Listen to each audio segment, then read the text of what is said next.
आज छठ का आखिरी दिन है और हमको पता है माँ, ठेकुआ निमकी से भरा डब्बा तुम हमारे लिए पैक कर चुकी होगी।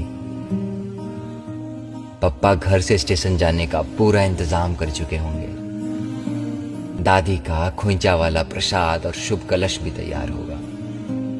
खुशी इस बात की थी कि इस बार हम छठ पे घर आए थे, मगर दुख इस बात का है कि छुट्टी का आज आखिरी दिन है।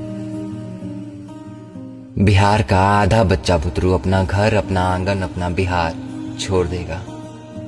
छठ की तो छुट्टी भी नहीं मिलती हमें, लेकिन तुम्हें पता है माँ, हम दिवाली में घर आए या ना आए, हम फिर छठ में घर आएंगे माँ।